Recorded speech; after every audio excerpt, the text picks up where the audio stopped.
The main ferromantle drive controls the ramostat core. You should know that, Deneé. I should.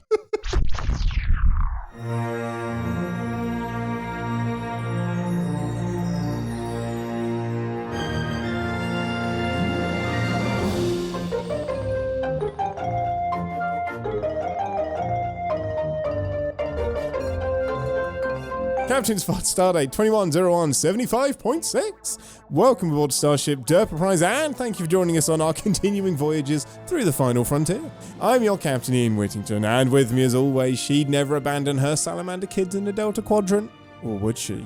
It's Ambassador Deneé. Would she? Will I abandon my salamander children? Yeah, if they stayed salamanders. In this scenario, I haven't just been phasered.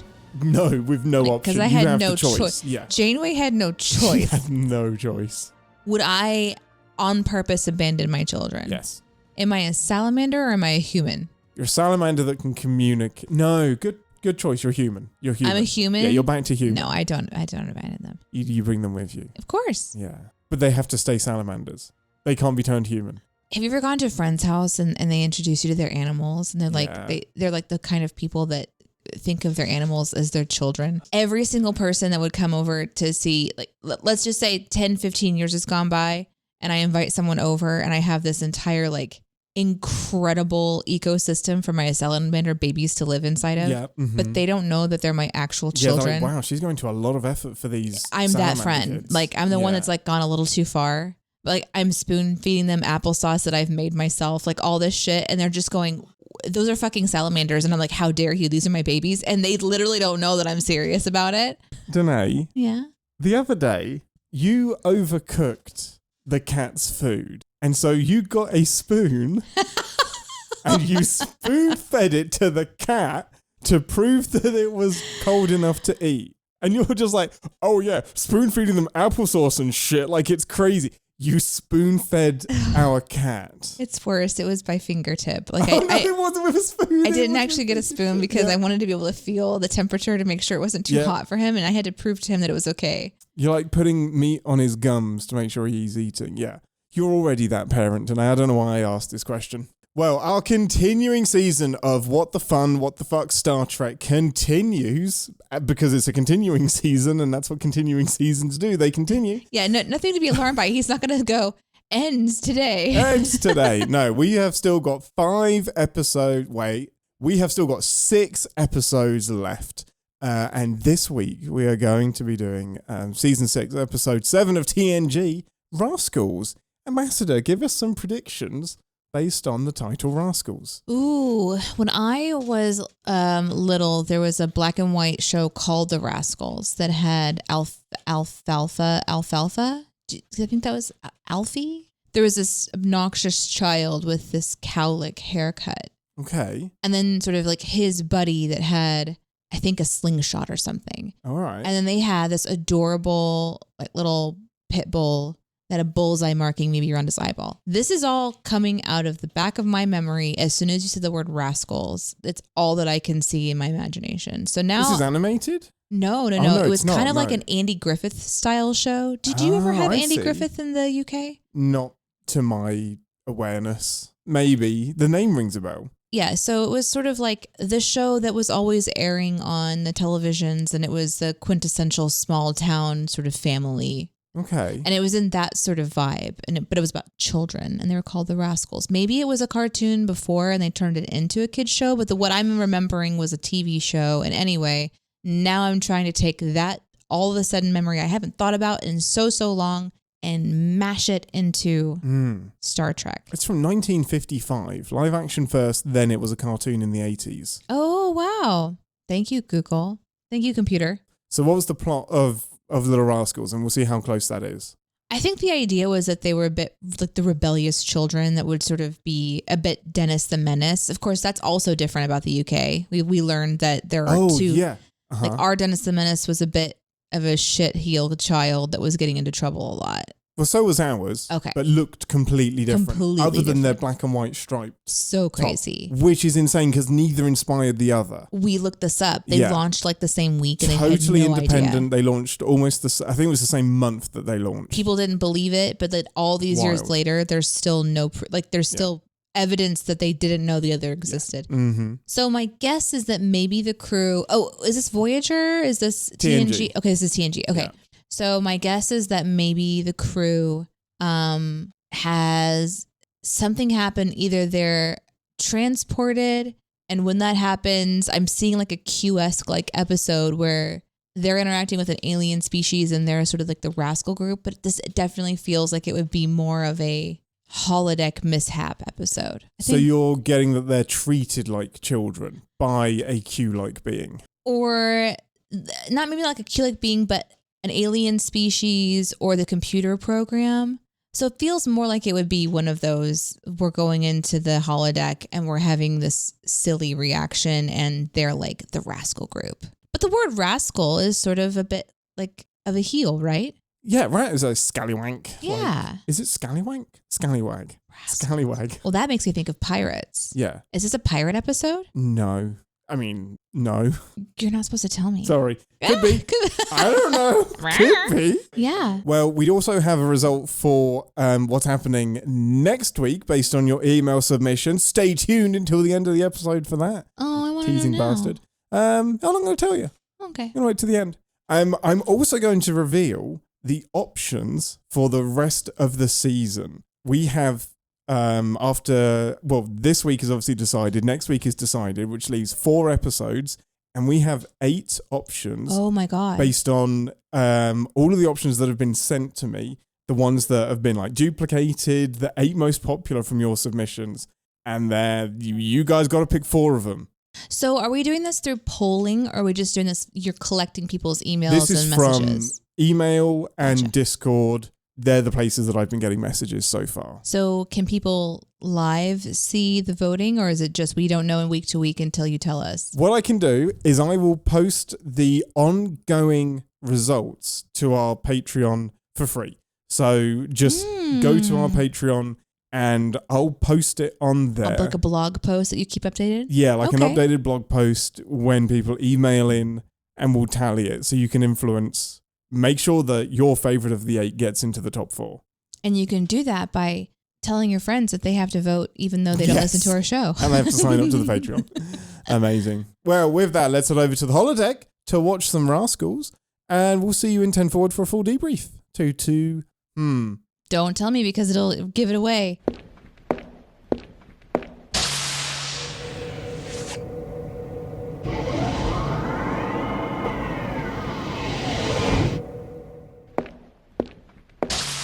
Welcome to 10 Forward, the part of the show where we grab something from the replicator and share our immediate thoughts and feelings on the episode we just watched together.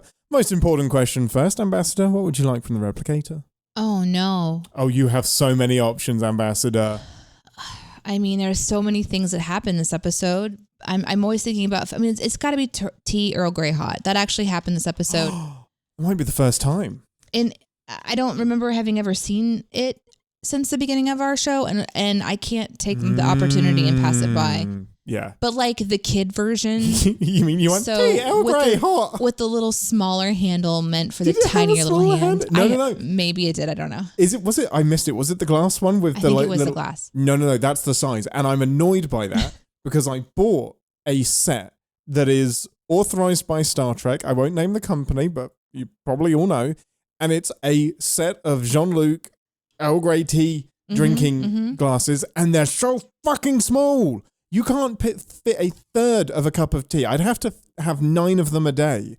They are so small. There's no way they're getting you through any kind of invasion. Yeah, a sippy cup. Exactly. It was a little sippy cup. Well, I would like a bilateral collateral, please, from the replicator. Oh man, I can't wait to talk about this episode. I love that so much. I have to say, before we jump in any further, I think over the time, I just have completely disrespected your idea to go through these episodes in some kind of make sense order. And I just start talking. And so today I'm going to do everything in your order. No, people love your chaos. No. And I wrangle it. You're going to give me nothing to do in the edit. I have to try. It's like the pendulum has swung too far. No. And I'm lassoing it and trying to reel it back in a little bit. You've got to be true to yourself. Ambassador, on that note, give us a synopsis. Okay. My predictions have pretty much come true. Yeah. Once more, pretty much. This is an episode when our beloved crew, well, actually I can't say that because really it's only one that I adore, which is Picard. And everybody else was pretty boring, and I would have loved if my crew, gasp, like, baby imagine Deanna? it. Yeah, baby Deanna, Riker? baby Riker. Oh my god. Just like that's the show. That's what I wanted. But I think I'm now just picturing young Riker, like 12-year-olds, still doing the Riker maneuver over the chair and still like having his knee up on everything. All of the mannerisms that you could have had, and you wouldn't have even had to have young Deanna in the episode because that would have been accurate. Could you quit it? She actually had some really great points this episode, sir. For a minute. So yeah, in this episode, they all turn into little children, and the ship. Data turns into a microwave. Sorry, I'm derailing you. I'm so sorry. The pendulum. That's what happened. Is I pulled back and got more serious, and like I'm you just jumping in. Wow. Yeah. Have I upset the great balance? I think so. I blame the transporters. But don't worry, the Ferengi take over the ship, and so the kids get to save the day. I think that's it. Yeah, that's great. That's basically it. Ambassador, overall thoughts and feelings. Did you have a good time with this episode? Do you think it fits the category of what the fun, which is where I personally place it? I think so, because I feel like what I'm learning that the general consensus of what the fun is just something unexpected goes down. But there's been a moment in every episode where I'm like, oh, now I understand why this is a what the fuck episode. And that is absolutely, yeah, please. It's O'Brien and Keiko. Uh-huh. Yep. Mommy. Mommy, come read me a book, Mommy. You're not my mommy. Like, oh, you're a little girl. Wow. I, in that moment, was thinking a few things, but one of the dominant voices in my mind was, you have to talk about this live. Like, yes. What are you going to say about this moment? So I can absolutely see why this is going to be in this season's episodes. Yeah. I'm trying to think of like what other episodes, like what other categories this is. This is absolutely a transporter fuck something category. Could have happened in that season. Yeah, absolutely. This is a Beverly Saves the Day episode. Geordie saves the day. What? Beverly states the obvious. Geordie saves the day. Beverly tells... No, I can see that. It could have been... Riker could have said, hey, computer, can you read the test results to me? That's No, Beverly was having ideas in engineering and got cut off because of the Ferengi situation. Ideas that Geordie would have got... Sorry. Wow. I'm feeling spacey this week. I am spacey. Before we get into any details, we didn't actually get an answer. Did you like the episode overall?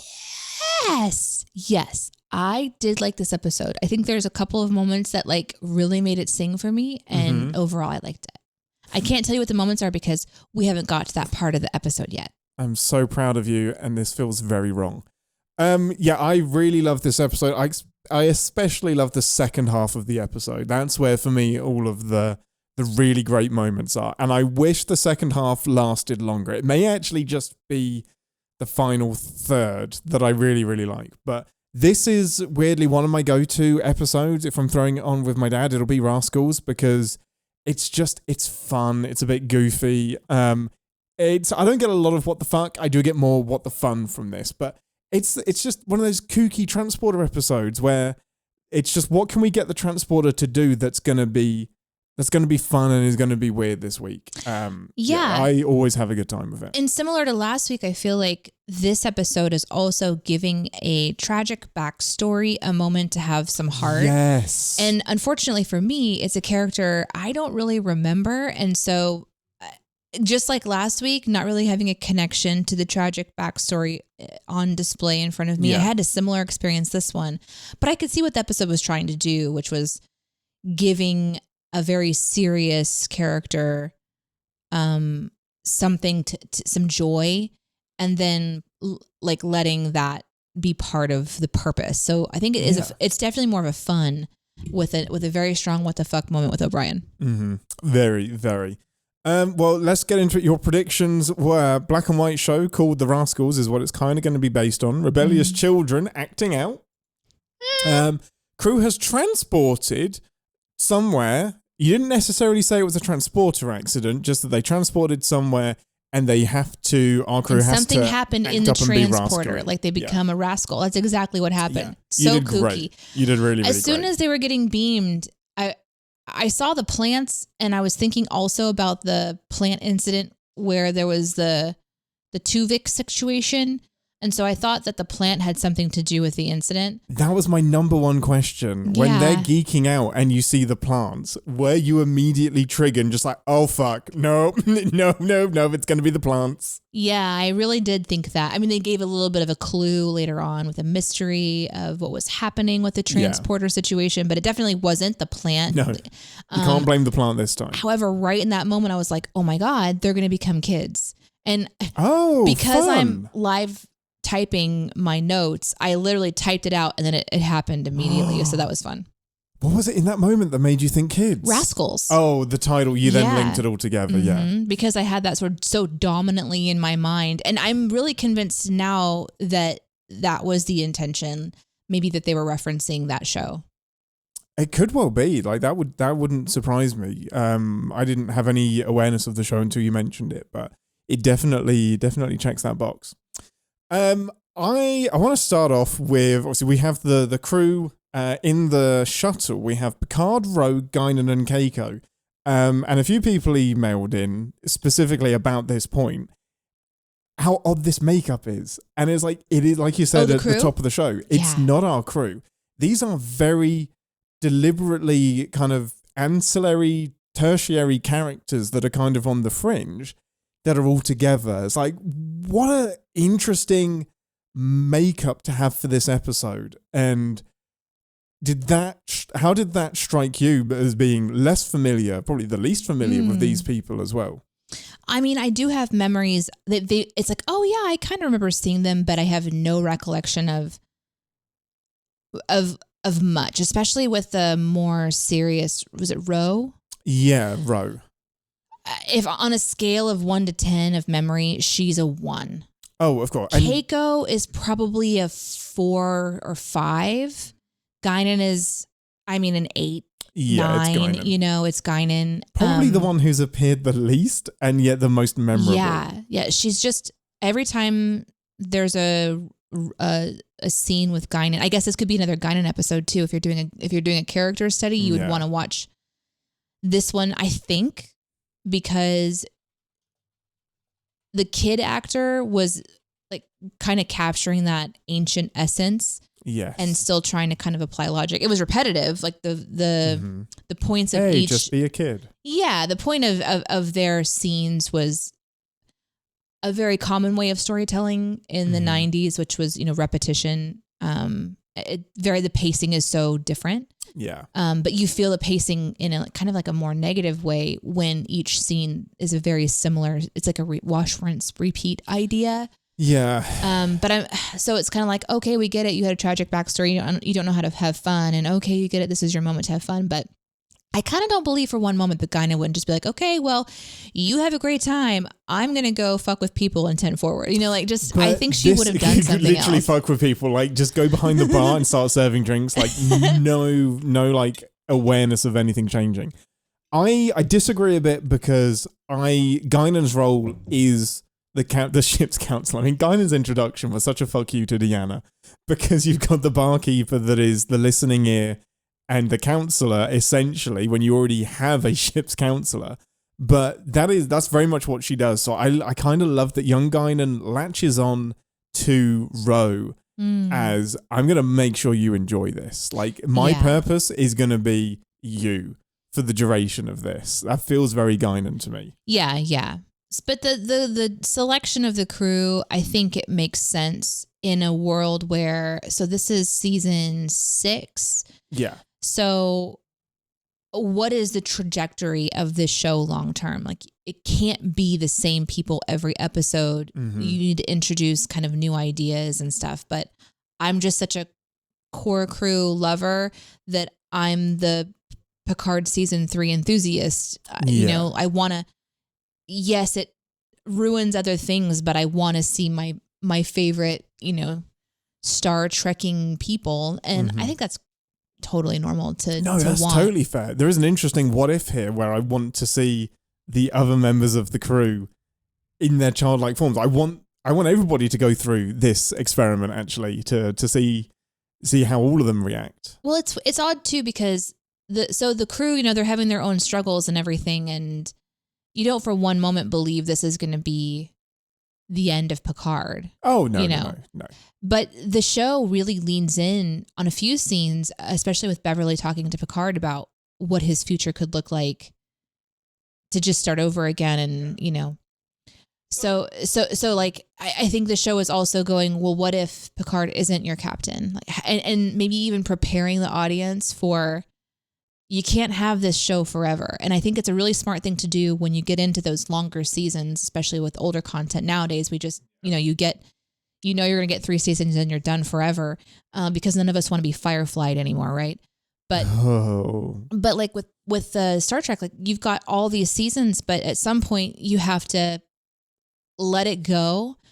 And I can see why the writers would want to play around with asking the audience to just think about it. Like, what if Picard doesn't die, but he's removed because he's so young and he gets to have a totally new story.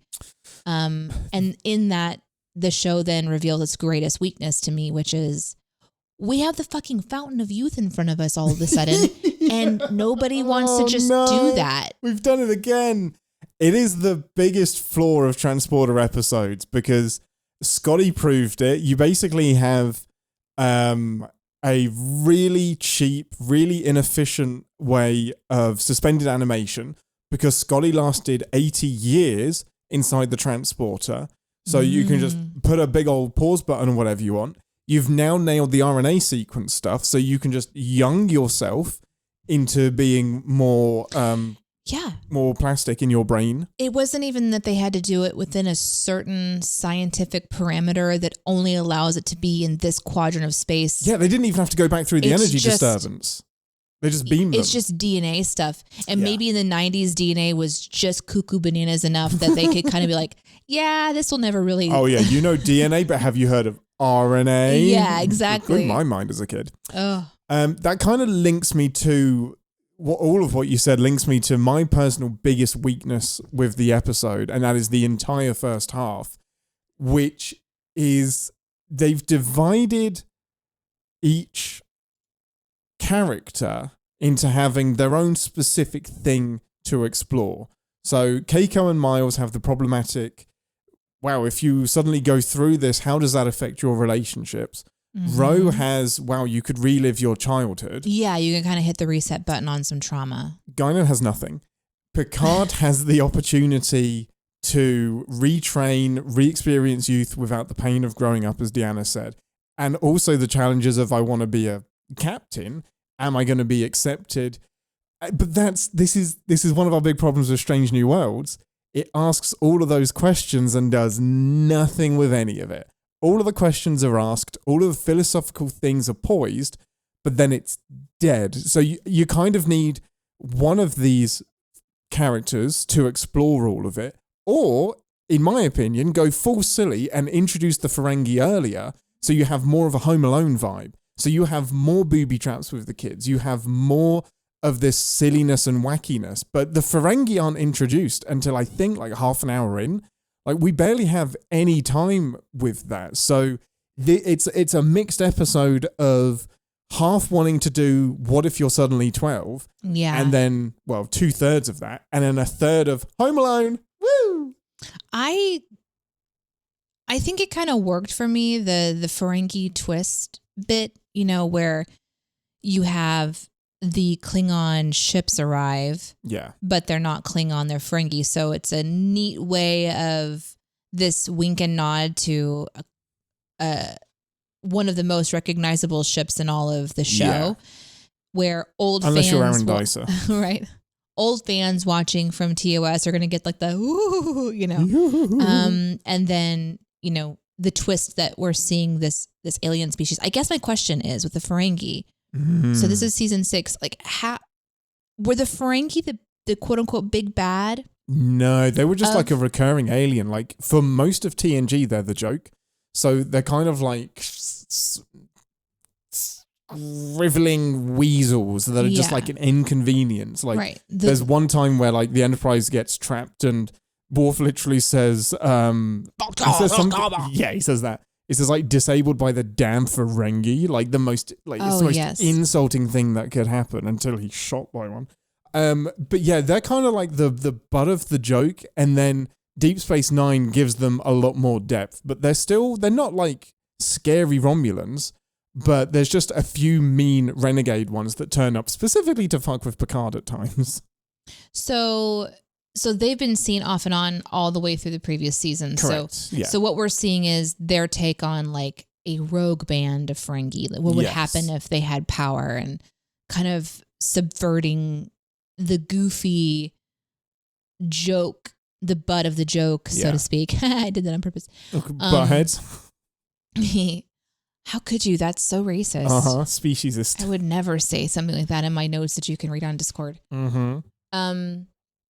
Okay, that's interesting, because I was like, what would be the general reaction to seeing this sort of group of Ferengi? I feel like it would be a bit eye-rolly, because I'm never excited when the Ferengi turn up, to be honest. Like the Ferengi episodes in Deep Space Nine aren't really my bag, but it's in TNG they tend to like be really scary and intimidating in the first 10 minutes, and then goofballs that fuck it hard for the rest of the episode. Yeah.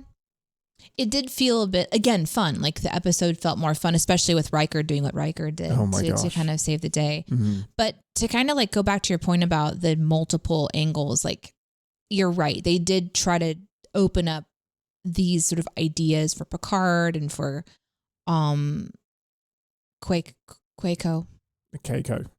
Mm-hmm. And I think the Keiko thing, maybe this is something that bothers me about everyone's story a little bit, but Keiko really bothered me because the lack of awareness of how her state would impact her life, and even Picard to some degree, although I really enjoyed watching confident 12-year-old Picard, or however old he was. Like that was just, at first I was like, oh no, I have to watch kids. Fucking kids. But then I was like, no, I'm kind of enjoying. Some of them I didn't enjoy as much as others, but like for the most part, especially the Picard character, I really kind of enjoyed it. And when he goes full on kid at the end, it was such a I thought it was a fun story arc, because he was so serious, true to character for Picard, and then gave in to the childlikeness, which saved the day. And I like really believed that story. Yeah. Even I believe that there's a moment when he would think that he could just continue to be captain, but I can't believe that for Keiko at all. It's a weird one, isn't it? It would almost be like if you went home and O'Brien wasn't concerned, you'd be like, wait, that would raise more red flags. Like he should object, but she jumped straight to, well, I guess that means you want us to get divorced then. I was like, well, could we pump the brakes a little bit? Yeah, that was a lot. Or even just sort of the silliness in, like, I understand that Star Trek wants to explore some silly things and push the boundaries of, I guess, child marriage for some reason. That was something it's an interesting one to kind push. Of touch on, for just a minute. Prod from a distance. That's one that you,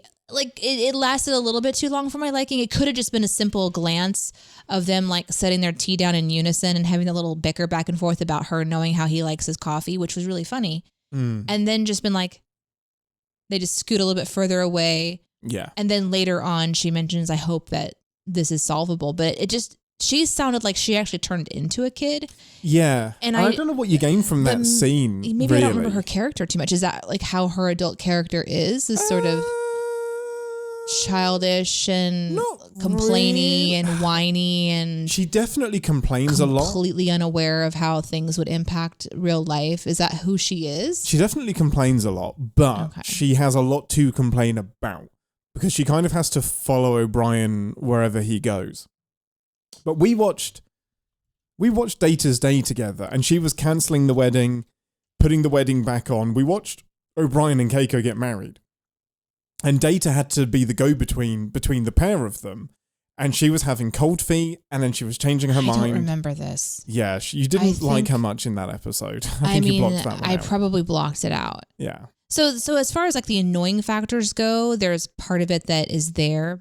And I also, to like the Ferengi also being a bit annoying that they started off like really dangerous and then they fizzled out.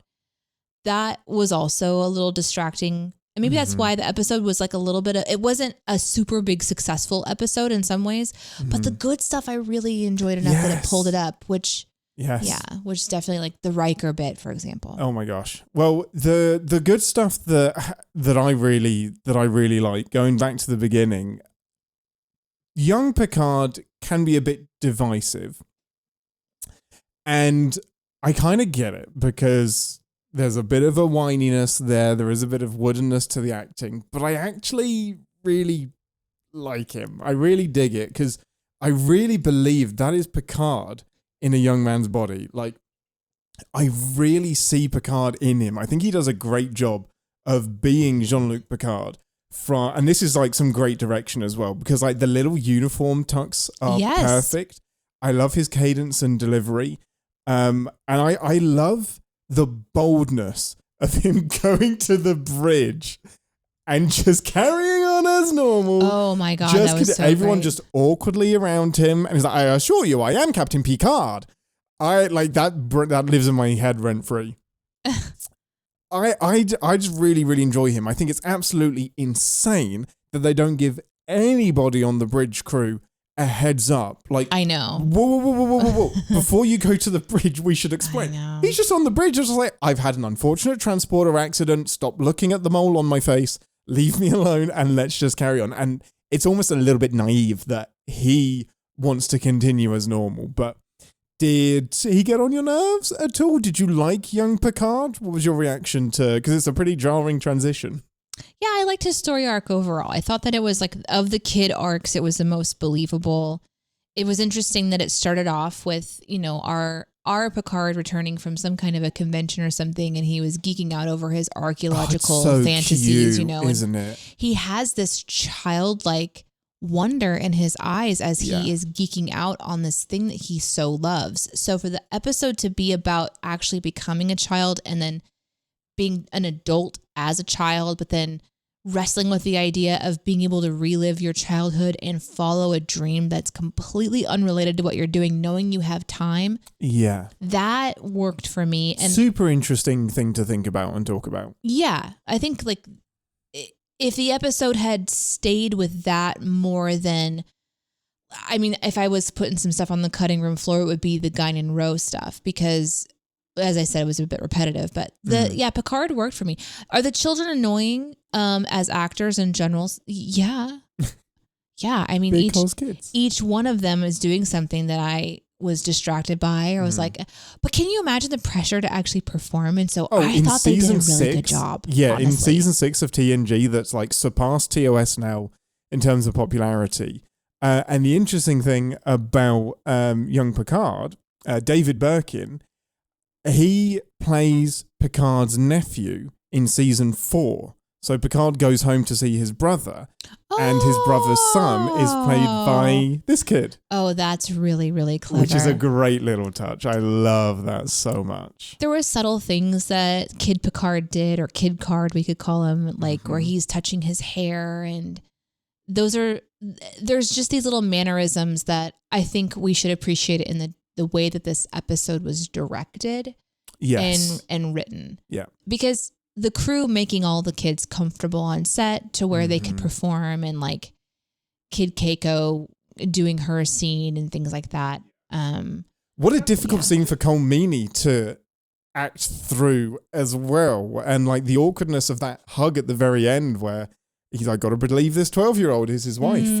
As much as like the content of that entire scene, I'm a bit like, skip, and this is weird, and let's not even touch this if we're not really going to explore what that means. It's still, they got through it, and it's a really it's a weird scene to have to act through as well. Yeah, but Picard worked for me. He was definitely my favorite. And you know, by the end of it, with just returning back to his normal state, it was a relief to see Picard again. It was a relief to see Whoopi Goldberg again, you know. And it was interesting to not allow Ro to linger as a child. Oh my gosh, that was a unique part as well. beautiful. Because when they were in the transporter room at the end and you're kind of watching the conclusion of their stories, I can believe without a doubt that Keiko would be like pushing Picard aside and be like, me first. Yeah, me first, please. Don't want to do this anymore. Because, she's a mom and she's really wanting to get back into her life with her husband. But Picard going first, again, shows like that's what the captain would do. So all the little things that happen with that story, I really, as cringy as some of it is because it's just awkward, I think like all of Kid Card's story worked for me. And like how fun was it to watch him turn Riker into his dad? Oh my gosh, I love that scene so much. And use the kid system to solve problems. Yeah. And if I would have seen this episode as a young kid, I would have fucking loved it. Oh my gosh, because you're going to see yourself for the first time outside of Alexander and Wesley. So that's a fun episode to maybe show to Iris, for example. Yeah, I think she would enjoy that. Yeah, because that's a fantasy, right? Like that you get to boss the adults around. Oh my gosh. But the twist in this episode is that they still have their adult minds. It's just their bodies. Yes. Nice bit of convenient Trek no babble. But yeah, I really liked Picard's story. Ro and Guinan, want to hit them next. So you said this got a little bit repetitive for you. Yeah, I did. I agree. They do hit the same points over and over again. Like, Ro, be a child, enjoy childhood. But I really like it. I think it's a really smart pairing. Ro's a weird one for me because she's, in the nicest way possible, discount Tasha Yar. So we lose Tasha in season 1. And I think it's like season 4, we get some episodes with Ro. She disappears, comes back in season 6, and is like sporadically in and out of season 6 and 7. I hope I got those numbers right. But she's a Bajoran. She was with the Maquis, so she's the one that's been oppressed by the Cardassians. Oh, interesting. So she was going to transition into Deep Space Nine as a character, but that didn't work out. So, and the other character that's on Deep Space Nine that is also, what was the species? Bajoran. The Bajoran. Yeah. Was it the one that is in a relationship with Odo? No, she's not a Bajoran? Kira. No, Kira is a Bajoran as well, yes. Okay. And Ro was going to be Kira on Deep Space Nine. Oh, okay. But they got a new actor instead. So that was kind of going to be a through link into Deep Space Nine, but it just didn't. I think the actor that played Ro didn't want to be typecast. So that's how we ended up with Kira, as we know her, who ended up being incredible. Yeah. Okay. Quick correction. She isn't Maquis because the Maquis don't exist yet. She does eventually join the Maquis, though. Thank you, live chat, for the assist. But she's had obviously this really traumatic upbringing, being oppressed by the Cardassians, living in a horrible camp. So it's very similar to Tasha's kind of background as well. But I do love the chance for her to relive childhood, because for her, childhood is this horrible thing, but she gets to do a little bit of play, a little bit of enjoyment, and yes, childhood is more than that, but I really love that Guinan's trying to pull her out of that, and I think adult Guinan having that moment with her at the end of the episode is one of the sweetest scenes in all of Star Trek. I really, really enjoy it. It's sweet, but it's bullshit, and here's why. Do it. Go off. They're not reliving childhood. They're adults in a kid body. So it's not like... I love that you could just be reading her lines right now. You would so be Ro. And that's what kind of upset me is I guess there's a moment when it's like, oh yeah, fuck it. The other ones that are in adult bodies are going to take care of the ship and make sure that the Ferengi don't take over.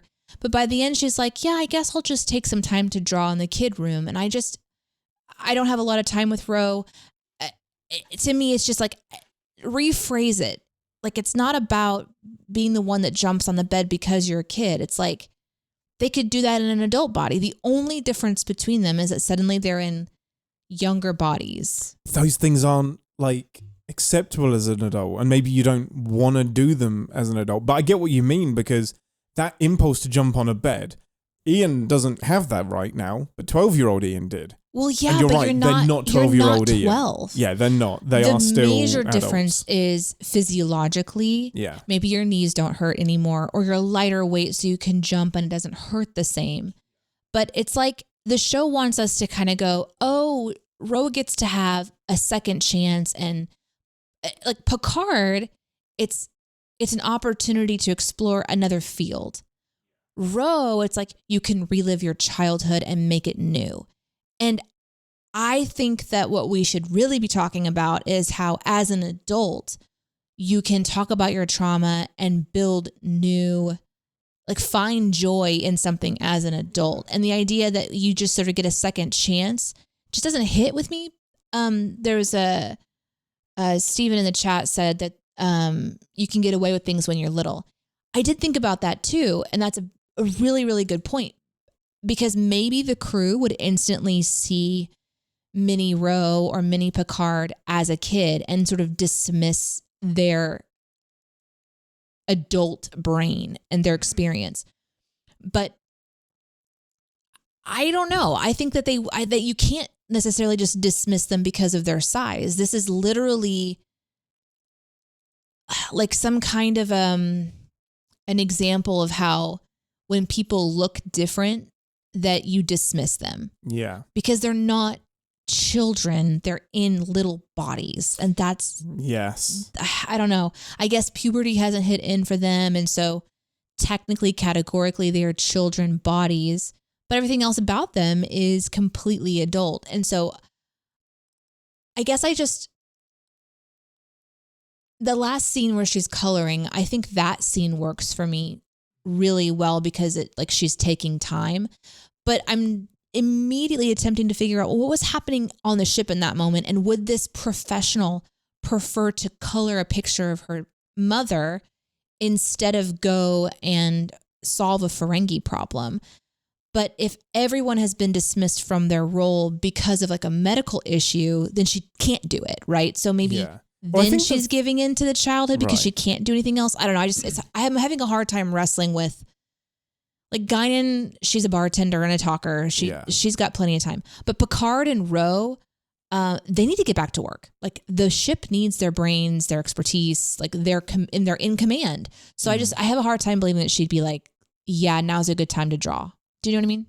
No, I get what you're saying. I mean, the Ferengi problem has been solved, so I think she does have time to like take a minute and do that. But the point that I really like that you're hitting on is the most problematic thing about them enjoying being children is that Beverly spells out their brains are untouched. Like, their brains are still adult brains in a child's body. So if you remove that child element and just say they are adult brains in a 4-foot body that looks exactly the same as their adult body. Yes. Like, then the way they're being treated is really gross and icky because it's just based on perception. So if you're a 4-foot person that looks like Captain Picard, has a squeaky voice, like, yeah, by human standards, they look like children. But there could be a race of people, a species of aliens that look like this. They have their adult brains. Neelix's partner, for example.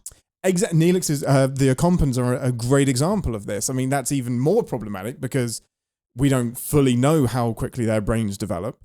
But yeah, it's suddenly a little bit icky that they're being treated differently based on their appearance, and the lack of respect that the bridge crew, especially Data, gives Picard is suddenly weird because it's clear that this is Captain Picard. If his brain was in a jar, you would still respect him. If he was in a robot body, you would respect him.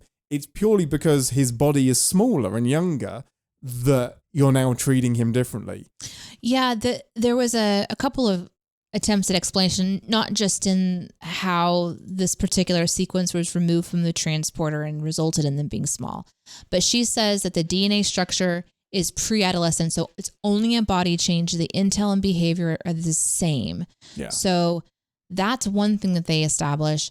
But then the other is that she's like, but things could still go wrong. But it's based on nothing. Like, based on nothing. She has no evidence of that. And she's even done the flower thing to show that they can regress. And I thought maybe there would be like a wilting flower that there was a period of time, kind of like, I guess, the episode with the salamanders where like there's a tipping point when things start to go really wrong. Yeah. And so I was wondering if we were going to cut back over and the flower was going to like wilt, in the camera, and then would go to the commercial break or something. Yeah. But this is genuinely just, you're just in a kid body. So at some point they realize that, and they're still not really, reinstating them to office. But because even like Picard is like, in 15 years, I could have another command. Yeah. I was like, but it's not, getting a command isn't just based on age. You are still Captain Picard with 30 years of experience of being on a starship. You're the most valuable asset. Why would they arbitrarily make you wait until you look 28 before giving you a shift again? Like, that's the bit that the writers didn't really engage with fully for my liking. Like, it is more interesting for me to explore what it would be like to have an adult in a child's body and carrying how the crew have to adapt to that, not the other way around as well. I think I would have believed Rose's story a little bit more if it wasn't about reliving childhood, but if you're stuck in this body until you mature again, what do you want to do with your time? And she's like, I really need to process my trauma. I need to talk to somebody. I was just thinking about my mom, and she's drawing a picture. Like, that is different than like you're getting a second chance, I guess, in a way. I don't know. I'm kind of talking myself around it a little bit. No, I get you. It's a weird thing. It is, and that's one of the things that I kind of love about Star Trek is that it gets to do quirky, weird, stuff. Where else can you do that? Like this? But there was a mention in the chat about, from Steven again, I feel like if they were in different bodies or in a jar, they would still get treated differently. And this is an interesting thing to think about, though. This episode is basically taking you as a person and putting it into a different container. Yeah. And I think, let's say it was a gender swap, or let's say that it was a species swap, or it was, getting put into a jar and then you're like communicating telepathically. I think the crew would be more about shifting away from it, or they would do a Neelix and they'd be like, yeah, we accept you. But then the first second that they can return, they're going to try to get our beloved crew back. So it's only going to last for part of an episode. But the idea is that, like, hey, if someone you love and you care for, or someone that you're in a confident working relationship with and you depend on them to do your job, suddenly one day shows up and is completely different, but they are the exact same. Do you take them seriously just because they're coming at you from a different physical form? And that's an interesting question. It is. And we will never know, because the way they're introduced to young Picard isn't fair. He walks onto the bridge and starts giving orders as if he's a stranger. 100%. They don't even know that's Picard. So if they had been prepped and given all of the information, I wonder if they would have acted differently. And I imagine they would have acted differently. Yeah, that was one of the first things I read, and I was like, no one informed anybody. It's insane. It's so wild. But there's some really interesting like ideas, and like I think Deanna delivers one of the messages about like you have a chance at childhood without the trauma. I don't remember how she said it. Without the pain of growing up again. The pain of growing up again, because that's something none of us want to repeat. I don't know that I've met very few people that maybe would have been like, yeah, I would do my childhood over again. You know? I don't really know. I can't think of anybody. I can't really think of anybody. I had a beautiful childhood. I wouldn't want to do it again, because there's just hard stuff. There's embarrassing stuff. There's so much that I've come past. I just don't want to go through that particular part again. But certain parts of my life, I think it'd be fun to try it again and just like go, I think I would do that a little bit differently with perspective. It's a reflective topic that I think writers should continue to play with, because turning the mirror on yourself in general and asking yourself questions about how you would do things differently if you had a second chance, whether it's like in this way where you're suddenly quote unquote a kid again, or in a different body, or time travel, those kind of mental gymnastics, when you think about it for your actual own life, will reveal like little parts of you that maybe you wish you would have done differently for good reasons or bad reasons. And it's important to kind of explore that, especially with someone safe and, maybe a counselor or something like that. I continue to be shocked that there needs to be a Star Trek series where it's just the counseling sessions. Right? Counseling Like, a fleet amazing. of ships. Oh, I have how okay. crazy stuff is. Go on. You and I write a series in our beloved community. Yeah. The Qualified Therapists. Okay. Where like when we see an episode of Star Trek and we're like, this is a counseling moment, right? And then we write the scene, and the new Star Trek show is those counseling sessions. So it's obviously the actors can't play themselves again because they're aged, but like, what episode is referencing, Yes. like it's like a wink and a nod thing. So you've got like little kid Keiko coming in and just genuinely being like, I cannot get my child to listen to me. And it's would love this series so much. Wouldn't that be fun? I'd want to improv it though. I wouldn't want to write it. It would be, oh man, that'd be so fun. Here's the episode that we're counseling about, and just improv the whole thing. Oh, I would love that so much, because there's a couple of shows, an actual real shows right now. One of them is a reality show, and it's real couples having actual like real counseling. And I'm seeing a lot of little clips on my shorts reels of these incredibly personal moments that everyone is getting invited into. And it's so brave to talk about it privately, but to give permission to air it. And I just keep thinking like, this is brilliant real life shit. Like the stuff that they're saying to each other bravely and confidently and openly. It feels a little icky because it's reality TV, but I would love to see that, and how funny it would be in Star Trek because it's just so fucked. You just call it Star Trek Supplemental, because it'll be the supplemental log afterwards of like all of the side bits of actually dealing with it.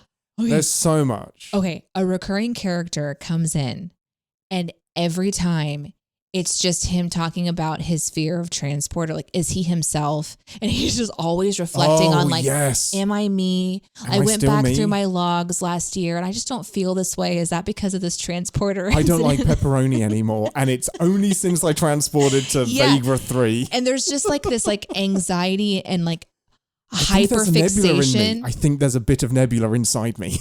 So I was reading this report once about a worm, and I have these floaties in my eyes, and I'm pretty sure that they're actually like, I think they're scientists that need to be beamed out. And so I'm going to go to sick bay today, and they have just like a little bit of just constantly thinking there's something wrong with them. Yeah. I love this character because that would definitely be, that would be most people I know that think about how scary transporters are. Well, they have made that character. It's Barclay. Like Lieutenant Barclay. Because Broccoli. Okay. Because we watched the episode where the transporter episode where he pulls the scientists out and he has transporter psychosis and his arm goes blue. Yeah. And he's just he's a hypochondriac. He is so anxious and nervous and thinks everything is. Yeah. I want to see so this character would be based on Barclay then. Absolutely. Yeah. 100%. But anyways, this is a not only in a what the fun Trek, but I think this would also be categorized as a we need counseling. Yeah, we need counseling. That should be a theme. Like, we need counseling after this episode. All things that this episode could have explored and could have gone deeper into, but instead, what happens is that the Klingons attack. The Enterprise is responding to a distress signal, as it always does. It should never do that. And it can't find the science vessel.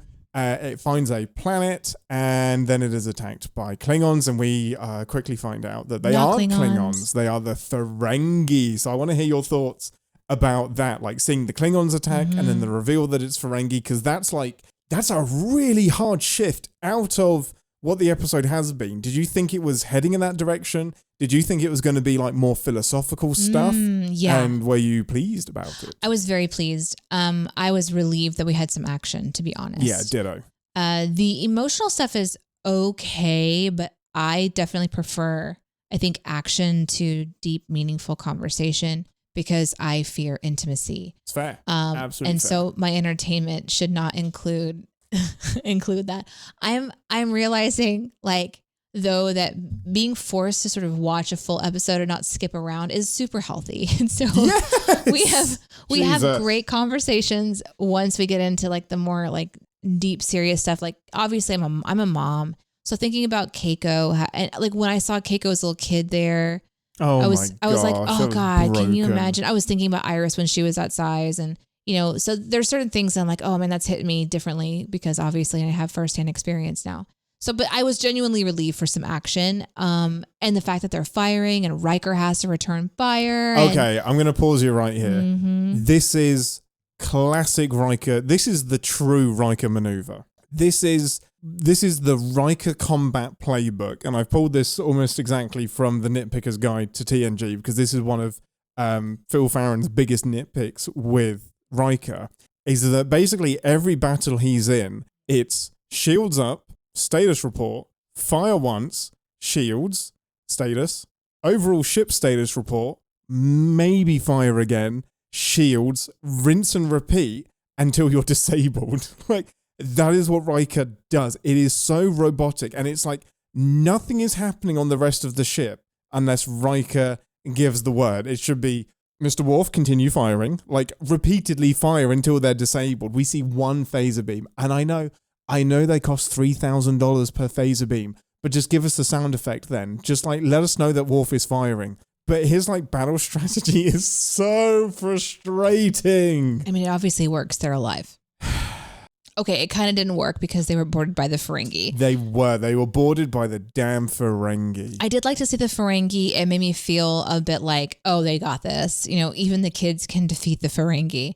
But they're not children. Yes. I thought it was clever. I liked that we got to see him immediately shut off the commands. And I love that. I love a really quick bellow order to the computer to shut down everything. Yeah, I really enjoyed that. And I really enjoyed how he was cleverly sort of delaying them taking the command of the ship with all of the mumbo jumbo techno babble that he was throwing out. And it's so funny because last week was like, there was so much technobabble, but this was me going, I'm pretty sure he's making all this up, but because of the way that this show is, this could be legit information. That was my question. Like ramping up to it was brilliantly fun, honestly. And I wonder if they just let him go, just say whatever you want, It's so self-aware because that's absolutely the writers knowing that Star Trek is filled with technobabble. And for the first time, kind of hanging a lantern on it. Because you're right, all of this stuff, unless you're in on the joke, it sounds legit. So I kind of was looking over to you sideways, not wanting to give it away. But at what point were you like, oh, he's actually just making stuff up? Like, he's not overcomplicating this. He is just straight up making it up to buy time to give the correct access to young Jean-Luc. Oh, boy. It was maybe... So he starts off in that very first kind of beat, and it was towards the end of that first section that I was thinking, he's playing this up, obviously. He's really pushing.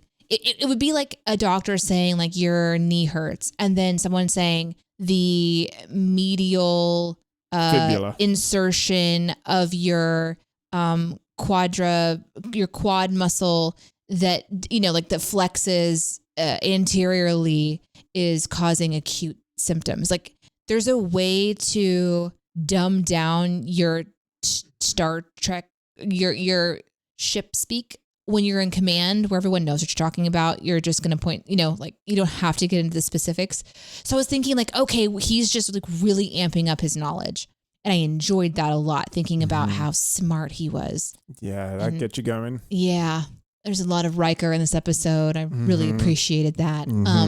But then on the next scene, when it was really going in, I was thinking, okay, this is now either all bullshit or he's entered into the bullshit. But I still kind of hold out this weird hope that maybe it's all like actual silliness. The perfect line it rides for me is, I remember as a kid knowing it was bullshit. And that was one of the moments when... Because he's kind of grinning, It's not even that, though. It's like, from the beginning, as soon as he says there's 3 primary main processor cores. He says there's a redundant Keller-core ramostat. And I think that's the second thing he says. And I knew it was bullshit. And I remember just being like, I know so much about the Enterprise.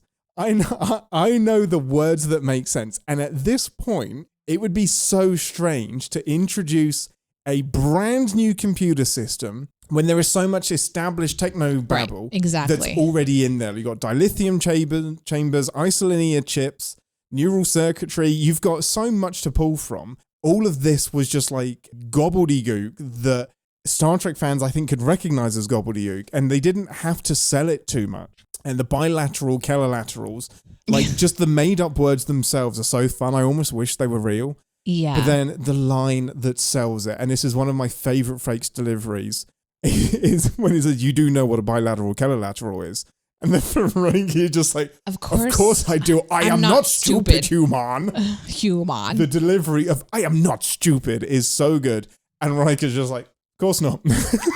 It's perfect delivery. It's when so Riker's good. like, don't touch that button. Not that button. That'll blow up the ferromantle drive. The main ferromantle drive. And I was thinking, okay, yep, that's it. Like, there's definitely not a button like that. So I knew he was having fun. The main ferromantle drive controls the Ramostat core. You should know that, Deneé. I should. I absolutely should. And it's another bit of, TNG isn't often silly. And this is a bit of TNG being very silly and almost poking fun at itself. It's my favorite scene in the entire episode. This is probably why I keep going back to it, because it is so fun. And it's so fun that the Ferengi falls for it so hard and he plays into it and making up shit. And he's like, of course I know what that means. Of course I do. And we all know somebody that professes to have more knowledge about a thing. Yeah, that was really fun.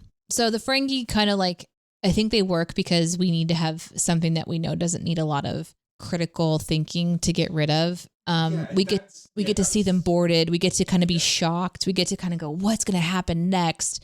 We figure out what happened to the science group. Like all of it sort of wraps up nicely because it's the Ferengi. Yeah, that's why it's really smart to actually have the Ferengi, because I don't think, and I hadn't thought about that until this watch through. If you have this as the Klingons or as the Romulans, it's then too scary to have the kids play with them. But having the Ferengi, who are goofballs, it still has an element of risk with it being believable that they're stupid enough to be outwitted. It reminded me of, it was the Ferengi as well, when Riker and Deanna distract them with a game and they're naked. Menage a Troy. Yes. So once again, I think that was the Ferengi, right? That's the Ferengi. Because they were sort of like distracted by just the idea of playing a game. So I think they're more easily influenced because I think maybe the idea is that their greed and their curiosity for what you can get from something is always going to distract them from staying focused on the main kind of point. But so few take over the starship. That was a little bit shocking for me. Like when I asked how they got there and how it worked, it sort of, I don't know, I can kind of quickly have a lot of questions about how any of that would.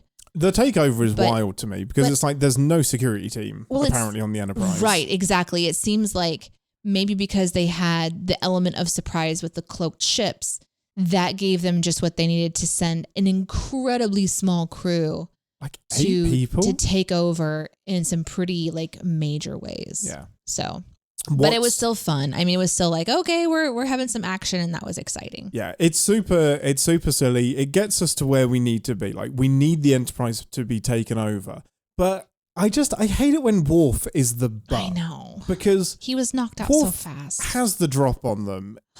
I don't know how Worf misses. It's one of those things where I don't know how Worf specifically, badass warrior, misses a standing Ferengi on his home turf, on his own bridge. And worse still, a second later is shot by the Ferengi he misses. Like, it's just, can we do this any other way? It's really frustrating. And this is the same Ferengi that then fuck it up enough for Riker to have enough time to lock out the computer. Like, shoot Riker first. Yeah. I don't know. Or there's 2 of you. Shoot everybody. Just keep going. And in the same breath, Data, my man, you're an android. I think you can take a hit. You can probably take a phaser hit. Yeah. You could break both of their skulls immediately, but he just kind of stands there looking mean. Yeah. Yeah. But you need the episode to happen. You need the episode to happen. I think they could have just qualified and justified it a little bit more. Like, for example, if they would have said, we've taken your children and they're being held hostage. If you do anything, we'll shoot them. I think all of the command would be like, okay, we're going to just take it slow. But in that initial takeover, I think that everybody would have fought a lot more. You would think so. I mean, given how hard they fight the Borg. I don't know. I always think like, what if we actually put a scary villain in this place? You'd be fighting hard. Data would put his life on the line to make sure the Enterprise wasn't stolen. And Damon Nguyen spells it out. He's like, for the small investment of 2 decommissioned Klingon birds of prey, we managed to get the flagship of Starfleet. It's like, well, Crazy. You just kind of hung a lantern on how shit they did. Can I sidetrack us for a moment? Please. I mean, I know that I said I was going to try to like follow you, and I'm obviously failing at that. You're doing great. I'll try again next week. I just keep thinking about this because you were talking about Worf sort of being the butt of the joke. You're right about Worf. And it bothered me when I was watching it. And it got me to think, like, how else could he have been used this episode besides just shooting the Ferengi, like, right away, right? Okay. He is on the shuttle and he is kidified, right? And so he now has a bonding moment with his son where he and Alexander are an intricate part of the takedown, and Alexander gets to sort of like be seen as this cool warrior kid instead of this sort of accidental, medical device hero. Anyway, I would think that'd be really, really fun to show. I think like a little mini Worf and Alexander teaming up in this episode. That would have been really fun to watch. I think it would be adorable. Can you imagine like a double takedown of Ferengi? It would be amazing. I don't think Worf wants that at all with his kid.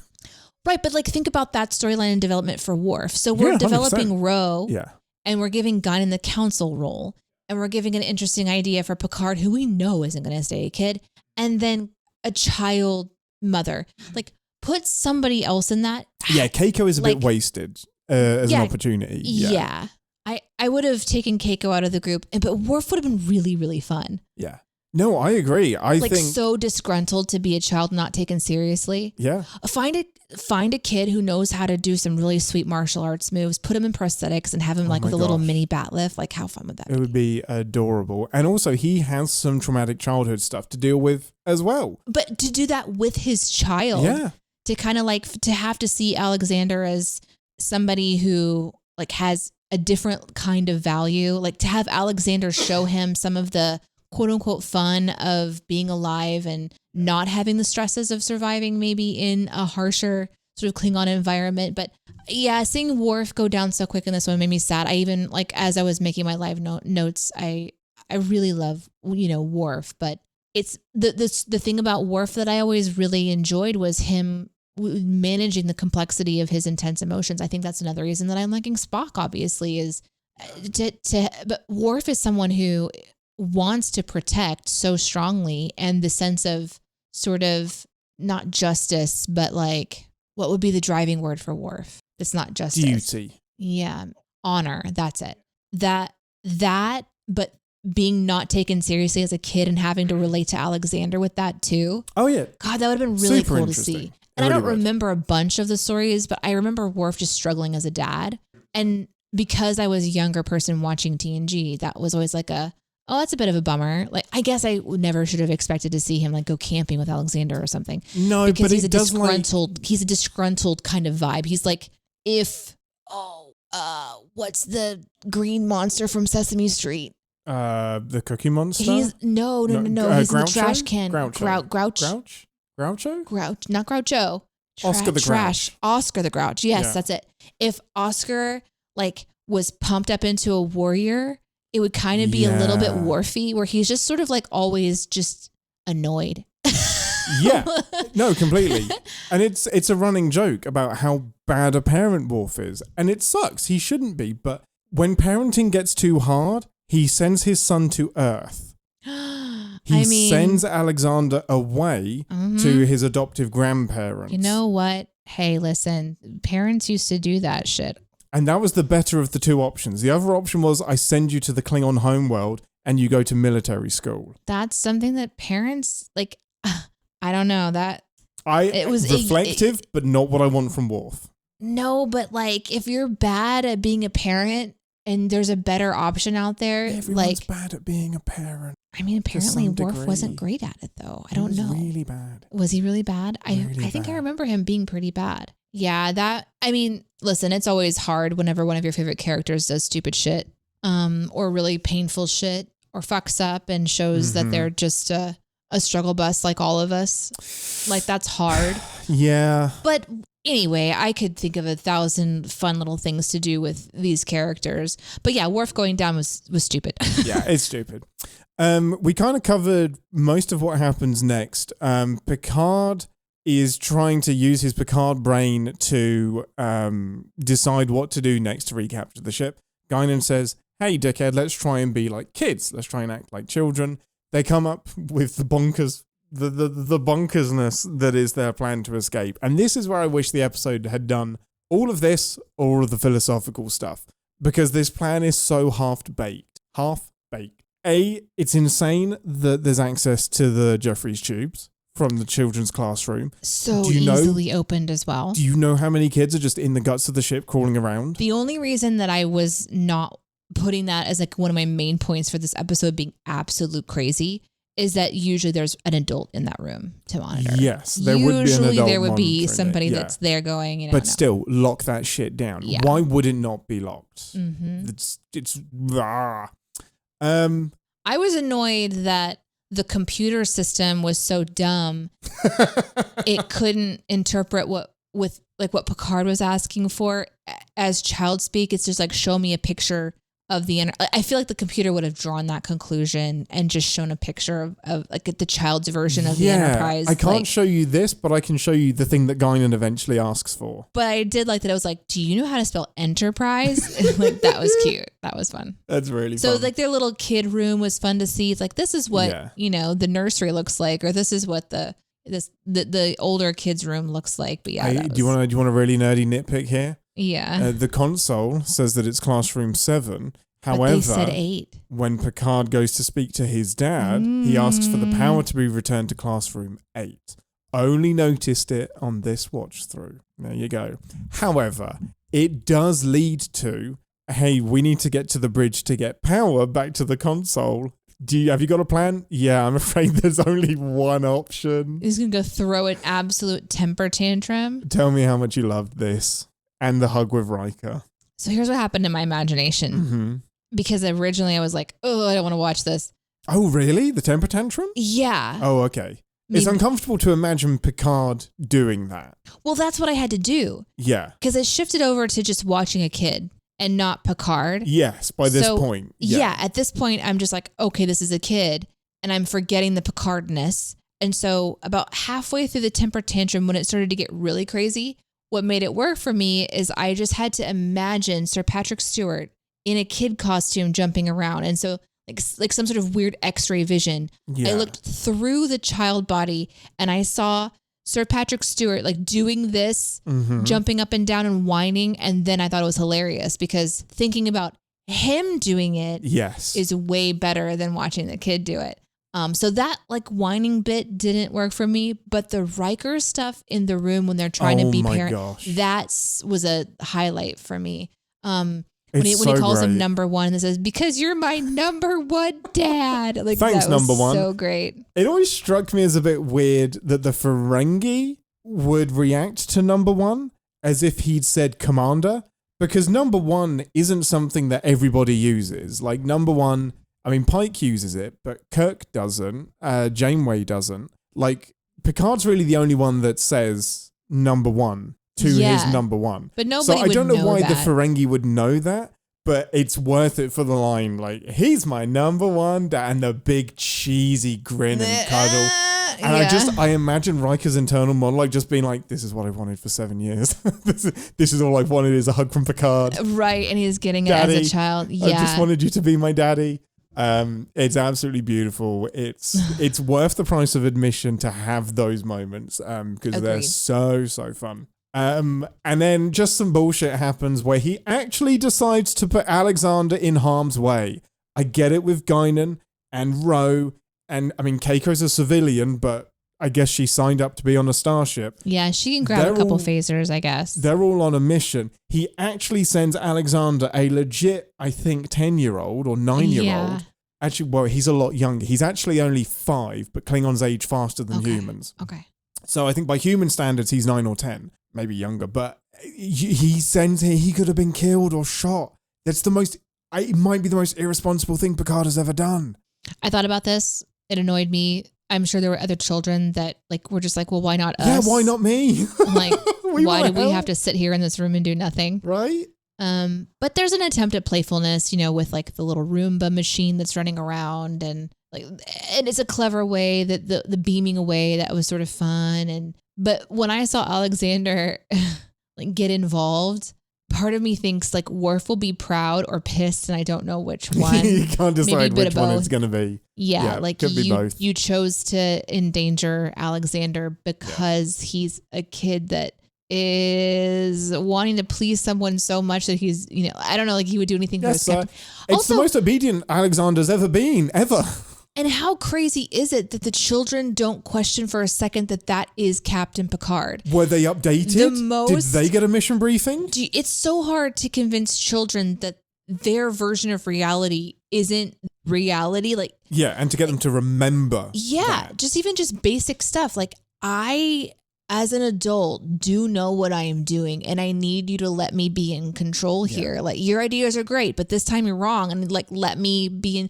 I have this chat with my 8-year-old all the time. It seems that I have to kind of go, I know you've got an idea, but I am the adult. Like, I do know what's happening here. We currently can't convince her that a longhorn bull isn't a mule. That is a version of reality that is true to her. She was like, a bull is the one that has the thing in their nose. And I'm like, I have to explain piercing to her next. Like, no, this is a mule. But it's constantly this tug and pull of like, when do I need to demand to be right? And when is it just like, it's fine? Like, yes, you can believe you're not hurting anybody if you choose to believe that this longhorned bull is a donkey. Like, I don't care. Or a mule, or whatever she's calling it. Like, that's not a battle I need to have. No. But I can't believe for 1 second that these kids didn't all just be like, you're not really Picard. Oh, it's wild. Who put you in charge? We're missing that episode as well. Like, that's genius. Like, that would be great. So imagine if Alexander's like, yeah, you're new to class here. I don't know why you're in charge here, but I've been here for 8 years, buddy. Get in line. I'm the alpha. You know, there's so many kid conversations, and there's no adults around to police it either. This should be, you know, the quintessential kids all fighting for the hierarchy kind of a moment. But they pretty much just go along with it. So I think like Alexander's like, yeah, Captain Picard in a kid's body.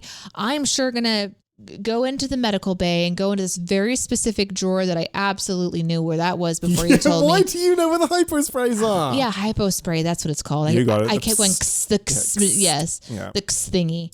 There's a big part of the episode that is never explained, and it's how Picard ends up with clairvoyance as a superpower.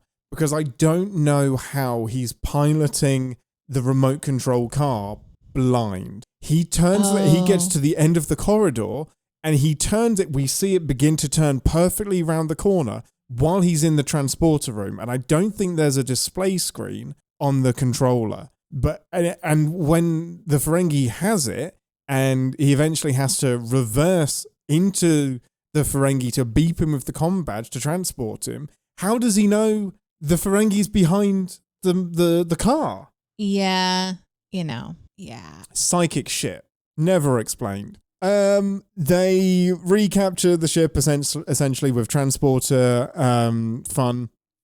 And I just love this final line of badass young Picard walking into the ready room, and you appear to be in my chair. Oh, I believe you're in my chair. I believe you're in my chair. A child holding a weapon. Exactly what you want to see. However, what if Damon Lurin, or whatever his name is, knew that something was going wrong and was waiting by the door with a phaser and shot him in the head? Riker should not have let a way to go. The young captain go in there alone. I mean, at best, he witnesses Lurin shooting himself, perhaps. Yeah. Wild. A very interesting episode. Very interesting. Overall, it's still one of my absolute favorites. I do want to quickly address, we do have some technobabble with Beverly explaining the DNA, the RNA, Geordi explaining the molecular inversion field that creates the accident, and that's how they get to the solution. This was cited as one of the most technobabbly episodes of Star Trek in the list that you came up with last week. Yes. Did that ring true? Did this feel more or less technobabbly than Threshold did last week? Less for sure. But I think I agree. I feel like what they're going to have to explain the science. That's expected. And to your point about like the Riker technobabble, and I think that's why this is on the list. But that doesn't count because it's made up. Because it's silliness and it's a lot, and you're still trying to like mentally process it. Yeah, I guess. But it did do the thing that you were talking about earlier where, and we've talked about this before, the technobabble, it always hits on some root words that are familiar to us. And so we sort of like understand what it's attempting to reach for because it's either grounded in that scientific mold or that medical science mold where we're like, this is familiar. I can kind of understand where this is going. Whereas Riker's was just, it was new. It was different. It was fun. It was pressed. It was chaotic. Mm-hmm. And I think that's why this one would be on the technobabble list for me is because what he does, and someone in chat said that it was actually Frakes just totally going crazy. If it is, I would absolutely love that. If it was improvised, I don't know. It felt a little bit too polished. I'm sure there was some of it that was like genuinely like put on a screen in front of him of some words that he can kind of run into and play with. But there was so much happening. And can you imagine 6 seasons in and you're so used to sort of the technobabble that you're reading that I'd accidentally say something real. Yeah, well, the mixture of that with other things. Yes. So no matter how that went out, that's definitely categorically a fun technobabble moment. So I can see why this would be on the list for sure. But it did a lot with how they were trying to explain the transporter stuff, what was happening with the shuttle, the RNA, the things with the plants. So I decided not to try to write it down this time and just kind of give myself some bullet points. So I don't have a lot in my notes, but there was some really interesting ones that you've already kind of mentioned. Love it. Give us some pips, Ambassador. Oh man, I'm sorry to take so long. I'm kind of having a struggle with this one. What are your pips? 3. It's a 3. It's not a 4 because I think it does a half measure on both versions of this episode, but I laughed out loud 3 times. And I've seen this episode, I'm not exaggerating, so many times. Dozens of times. It's still that last third gets me, and I can kind of survive the setup in the first half enough to enjoy it. But I just have a lot of fun with this episode. I really, really do. So yeah, it's a 3 for me. I thought this actually hits on the same issues that 4.5 Vulcans had for me. They do too much. They make this happen to too many people. So they do it to 4 of them and explore none of them in any great amount of depth, which is exactly the same problem that 4.5 Vulcans has. Yeah, plus it's kids, so it's more annoying. And that's why I'm like hovering between a 2 and a 3, and I can't remember if I can do 2.5, but then some of the people in the chat did 2.5. You can do 2.5, just not 3.5. You've got to commit to the jump to captain from commander. I'm so lame, but I'm going to go 2.5. I did have fun with this episode. There was some definite like highlight moments, but when I go back to TNG, I like seeing my crew, but here's some moments I really did enjoy. I thought Beverly trying to solve like the problem and kind of look into it was interesting to me. I enjoyed seeing Deanna, even though like she doesn't have like a lot to say. I felt like it was another important moment to kind of give this idea of accepting that you're maybe forever stuck in this position, and what are you going to do? It's such an interesting idea. Like you have to just immediately accept that you don't have a limb, or that you're in a different body, or that you're like just lived an entire lifespan and now you're back. Like you have to accept all the crazy stuff that happens in space in this show and move on from it. So to have those favorite characters, Riker, Worf, Deanna, Beverly, and Picard play such a back role. I don't know. When I go back to TNG, I get that. I miss those flavors. I guess it's sort of like going to a restaurant that's just sort of like doing a special, and you really wanted to have your regular. And they're like, hey, today we don't have any of our regular stuff that you like, but we do have this special. And you know that it's made by the same cooks and chefs, but it's just not the right flavor. I can't stop thinking about that. I can't stop thinking about what this episode would be like with Worf younger, Beverly younger, Deanna younger. Like, yeah, that would have been really interesting. It is odd to have the 3 kind of tertiary characters take those spots. Yeah, that maybe is the big miss for me, is what it would have been like to see my favorite people all transport in and have to lead an entire ship as kids. Or I actually wondered if there was going to be a moment where the kids are on the bridge having to talk to the Klingons, or, and I wrote this in my notes, what if the Klingons had also been kids? Like they were all sort of impacted by this strange anomaly. And so oh my gosh, the Klingon ships decloak and they're children. And so then it's trying to figure out how to work together to become adults again. And because they help each other out, it's sort of like a little handshake, like we're just going to look past this little incident we had. But I think that works better. And I love this thought. This works better if they're actually children. If you've actually got, like, let's say Klingons and Romulans that turn into children version of themselves. But it's less fun if it's the grown-up bodies inside of the children bodies, because then it's just a visual thing. But if you actually suddenly have a group of children running a starship, that's a really fun idea. Like that could be really interesting. Yeah. So yeah, of course, I'm going to be a little biased. I'm going to miss my favorites, and that's okay. Like that's okay. So I think that's why I'm more dipping down into the 2.0. If I ask myself why I would watch this episode again, it's to see Riker fuck with the Ferengi. It's to see Picard throw a tantrum and go hug Riker, and maybe rewatch the episode, like the moments when Beverly is talking to Picard or Deanna is talking to Picard. And that's about it. Let's head over. Where do you want to go to do a couple of emails, Ambassador? Let's go to the child's room. To classroom 7 or 8? Ooh, let's go to 7 because I don't think I should be trusted with the console in 8. That's absolutely fair. Emails.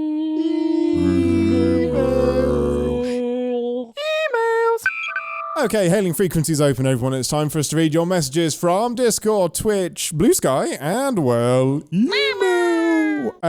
We're going to have Captain Correction, or as they're also known, Quest 2046. Thank you for another message on Bluesky. This time, not exactly a correction, but a question. A few weeks ago, we talked about Janeway, and often when we talk about Janeway, we mention her genocidal tendencies. Yes. Quest says, what genocide did Janeway carry out? In Scorpion, which is an episode. Not the Borg, nor Species 8472. Did she kill hostile creatures who wanted to eradicate all biological life? Yes. But there are plenty of them left in fluidic space. Please explain your opinion, RE genocide. So this is a downstream genocide, and we joke because she didn't actually commit a genocide. Can we stop for a second and say we don't joke? That's Ian joking. Sorry, Ian. I don't know what the fuck you're talking about.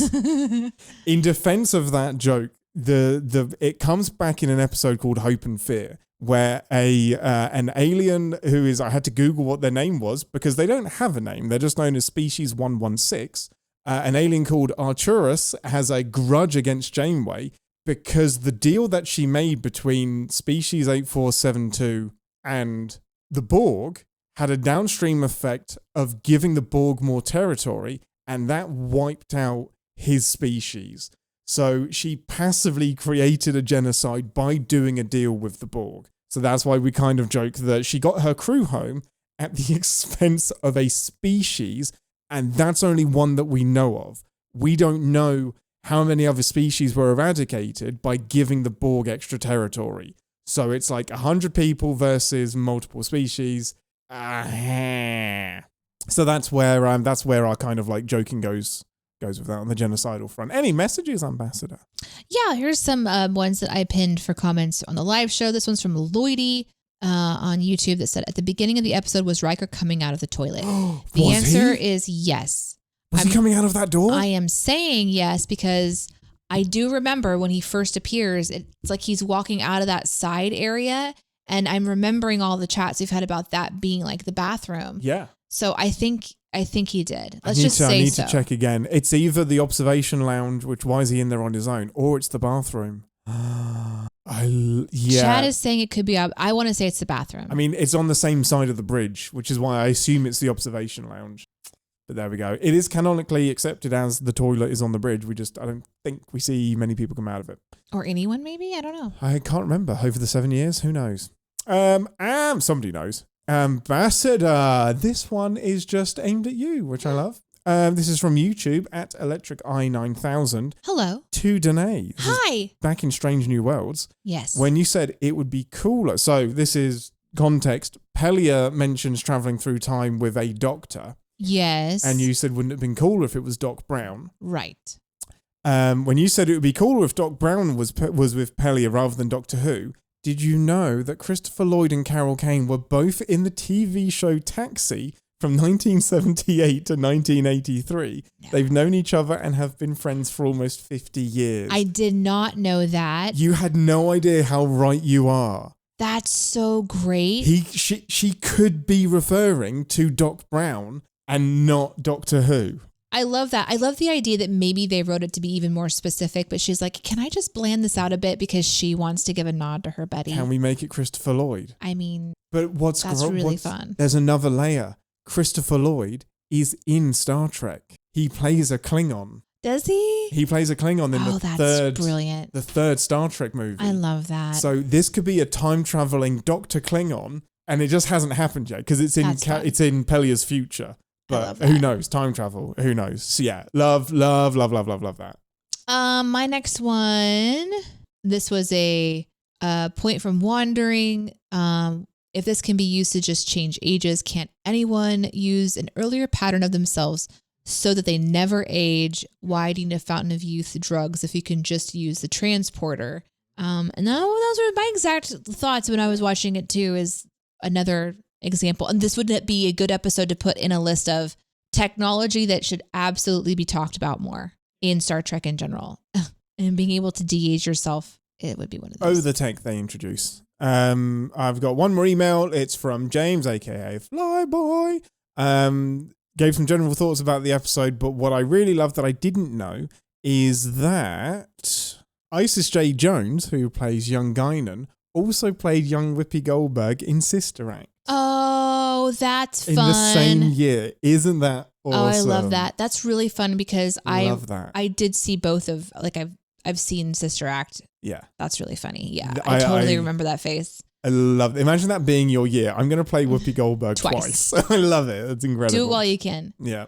Here's a couple of comments that came in during the show. This one was interesting from Flyboy too. They toyed with the idea of Ro deciding to remain a child for a while. So my question is, interesting. How many episodes?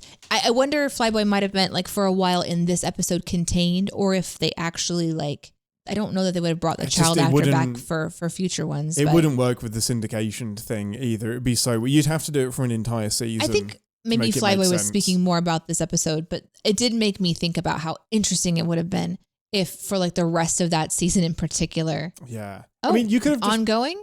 Yeah, that's wild to me. I love that. I love the idea of that. Well, that's the idea that Tuvix should have had a voice for himself and didn't. And this, Oh my! These people are seen as adults. Deneé, they just march him to the sick.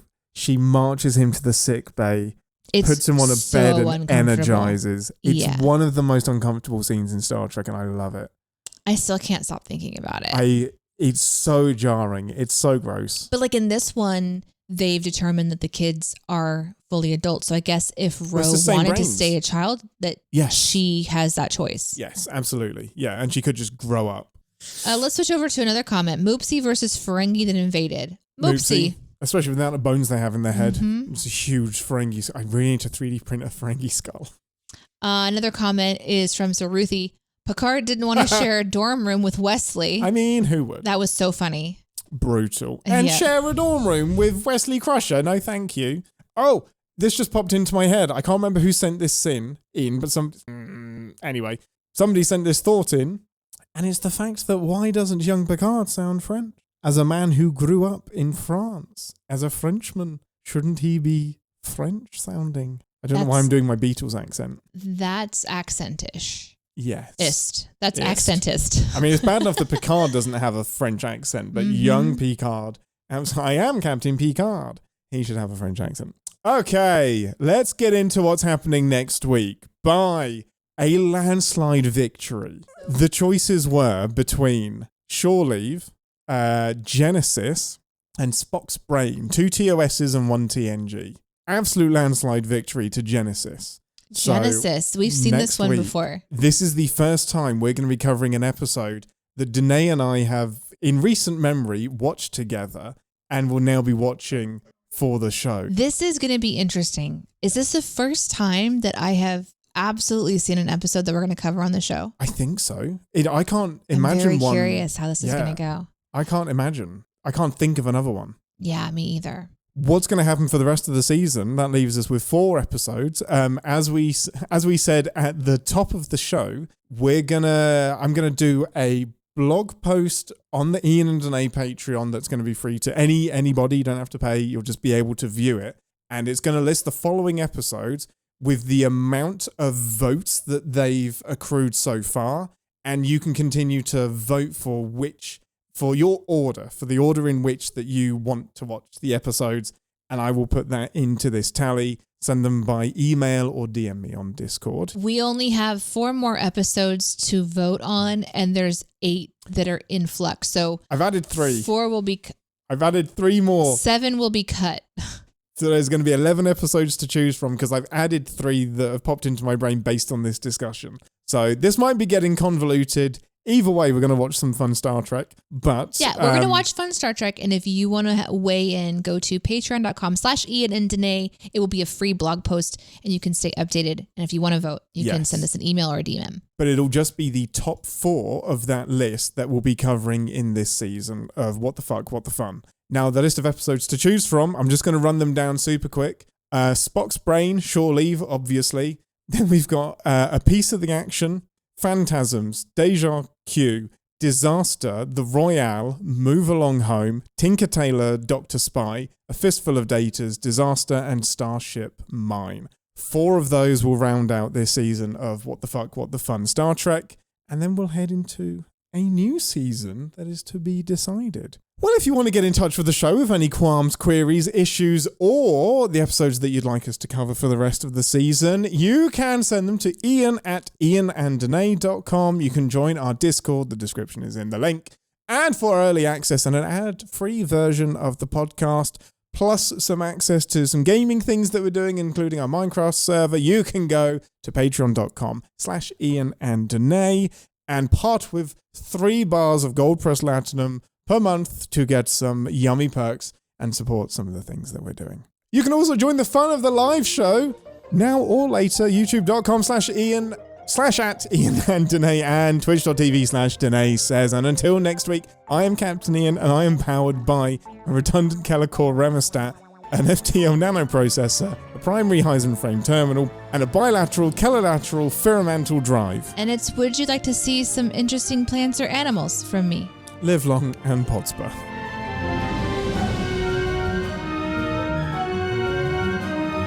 Thanks for listening to this episode of Captain's Pod. If you'd like to get in touch with the podcast, you can send us an email to ian@iananddeneé.com. And if you want to support the show and get the episodes early, you can go to our Patreon. That's patreon.com/iananddeneé. If you want to catch the show live, we have those links down in the description for YouTube and Twitch. And then I think I'm supposed to close this hailing frequency, so bloop bloop, we're out.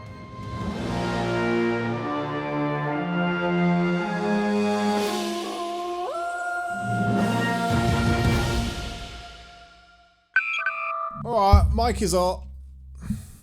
Mike is hot. Who's Mike? Sorry. That took way longer than I anticipated. Yeah, it did. Fucking hell. Turns out when you want to boil something whenever it's starting off cold, it takes longer. It's a very complicated scientific It's thing. a whole thing. Yeah. I've heard of it.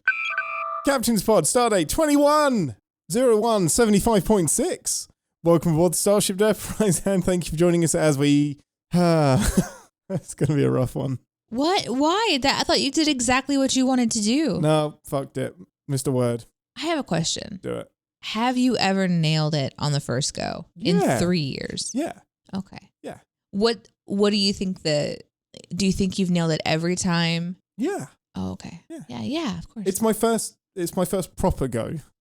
I always nail my first real attempt at the intro. I see. Yeah. How about the first one though? That doesn't count.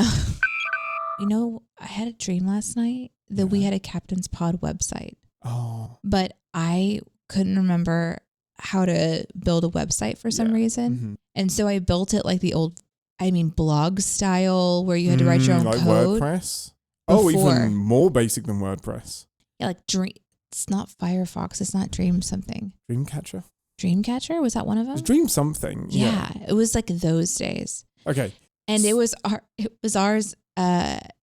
everybody like went onto it, and we became a popular website because it was so stupid that people just went to. Because it was so derpy? Yeah. That would be on brand. Should I try to build one in the old? Okay. We do need an update on Maleficent, because I kept that in the outtakes last week. Is she dead or is she alive? No, she's totally alive right now. Shit. I can't believe you just said that. I did that purely for the reaction. Purely for the reaction. No, there was part of you that believed that. No, I don't want it. There was part of you that like. Do I? Do I want Maleficent dead? I think you might. No, I don't. Let's explore that. No, that would be so sad. That would be so sad. No, Maleficent is alive, and I managed to not kill her. So we've gone 1 week where I haven't seen major signs of distress. So I'm incredibly grateful. Okay, that's good. But the friend that came over to help me with some plant triage also brought along several more plants for me, and they're all in the succulent variety. So does that mean they should be hard to kill? No, no, yes. So they don't like to be watered like other plants do, but they also enjoy being soaked and then immediately dried, as if it's sort of one of those floody rain things and it just washes away in the desert. So that means that I still have to figure out how to keep them alive. It's not only that they like to have specific kinds of light, now they also want to be really, really wet and then very dry very quickly. Oh my God, that's a lot. I guess so they want the heat. They want to be evaporated. We could do an entire D&D campaign with the time that you spend on the plants. You're not wrong now. I've literally gone from a few kinds of plants that have been chopped into many smaller plants, to now having I think, how many do you think I have now? 30? Oh, at least. Yeah. It's crazy. Yeah. I didn't think I would be evolving this quickly. But what I do like is that it sounds really dumb, because I know there's enough oxygen in the house. But I really like having plants because I feel like it gives us more oxygen. And that's so dumb. That's such a woo-woo thing to say. But I feel like more plants in the house can only be a good thing. I want to play Dungeons and Dragons. Yeah? Let's do it. Okay. Play D&D. What character are you going to play right now? Well, I was just remembering a character that I played for the Lost City of Vidranis. Do you remember when I did that? No. So I was asked to be a guest for Infinite RP. Oh, was this your witch thing that you played that was like a tree druid witch? She was a circle of spores. Yeah. And anyway, I was just chatting with somebody about that character, and that's the last character I played, and it was only for a guest appearance. The one before that was a guest appearance as well on your campaign. Yes. I have not played in a campaign for probably 5 years. Before that, it was even longer, so I'm glad that I've been able to play, but I am itching for a game. Itching to play. Do you know what that means would have to happen? We would have to invent time travel or a pocket universe or something, because I don't know where to find more time. We have to pause time. Oh, you need a nap. See, we're just, it's so sad. We're at the age where it's you know what? Instead of D&D, let's take a nap. It's literally what we did last Friday. I was like, we could, no, let's sleep. Yeah, I want more hours because there's a audio podcast called Khan, and it's about Khan being stranded, and it's in Star Trek. And okay. It's right up my alley, and I haven't listened to it. I haven't taken time to listen to it, and there is a new piece of Star Trek content out there that I haven't even listened to yet. Shame on you. Do you ever do that thing where you're like, if only I hadn't done this, and this, I could have done? Oh, all the time. Yeah. What would you be giving up first? It would be 3D printing. Oh, ouch. No, it wouldn't. What it would be, and this sucks, but I'll play this stupid hex game on Discord. It's one of the Discord games you can add in. It's your new addiction. It's just this hex matching game. You have stacks of different colored hexagons, and you have 3 to choose from at the bottom, and then you put them on the board, and if they're the right color, they stack together, and then when you get to 10, they disappear, and you've just got to collect as many as you can. I do about half an hour to 40 minutes of that before going to sleep at night. And that's 40 minutes that I could use doing anything. Mm-hmm. Anything. There's a book on my side table that's your book that made it onto the bed, and then it was on my side of the bed, so I moved it to my table, and it's been sat there for about 2 weeks. Did you intend on reading it? Yeah, I wondered what happened to it. That's on my table. Okay. And it's on top of the book that I'm not reading. Before we get started, I do want to say just a quick Minecraft update because some fun things have been happening since we impulsively launched our server 2 weeks ago. So, we have had, so far, I think 11 people. 10? 9. 9 people, including us. It's 11. Yeah, including us is 11. So just as a heads up, Ian and I will be posting first on Patreon and then onto the Minecraft Discord, which anyone can join the Minecraft Discord. But to join our server right now, it's just open to our founding tieflingers on Patreon. It's just $3 a month. But our server capacity is 10. So we're hoping it's going to be fine because we would like to play frequently enough that like it's never feeling like people they're getting excluded. So if that happens, that you're frustrated, you can't join when Ian and I are there, please just reach out, let us know, because we can start to look at other server options that cost more, like they cost money to maintain. So we will address that if it becomes an issue, but hopefully with just the kind of small amount of us that are playing, it shouldn't be too much of an issue until everybody wants to get on at the same time. And then some people are going to have to just sit out. And I am so sorry for that. I want to remind you, you guys can play anytime you want to. The server is open. You don't have to wait for Ian and I to be there. We do have, for those of you that are watching this for the first time and learning about Minecraft the first time, so not only do you have to be a tieflinger, you also need to just sign our little form that you're not going to be a griefing asshole. Now, that's actually a term in the game, just so you know. So all of that you can find on Patreon, or you can find it in our Minecraft section of Discord. Let's build an enterprise in Minecraft. I know, we're going to. What I really want is I want to build a survival enterprise. So it's like gathering all of the resources. We have to. Decide on the scale. That's what I'm saying is that eventually we just build it around what we already have. Yeah, and then make it massive and delete the landscape around it. Yes, so exactly. Then it's just floating. Enterprise. Yeah, exactly. 100%. We need to pause for a second. Oscar is canonically orange. No, he's green. No, he's orange. This is insane, and everyone's backing this up. He's canonically orange. No, he's green. He's only green from all of the trash. Stop it, you guys. He's actually orange under. This is insane Sesame Street lore being dropped here. Okay, great. This is a good time for me to take a pee break. Bye. This is incredible. I love this. Oscar the Grouch. Real color. Oh my gosh. That's what. When did it happen? Jim Henson designed him to be purple, but the cameras couldn't pick up the color correctly, so he was changed to orange until season 2, and then he went green with purple eyebrows. So he was originally going to be purple. Camera said no thanks. Moved to orange, then became green. So why? And the idea is that he's green because of the trash? That's what, internally, that's the logic. He gradually went green. Oh, where is the ambassador? She is making some coffee. I'm all alone in the basement. No time to make my tea.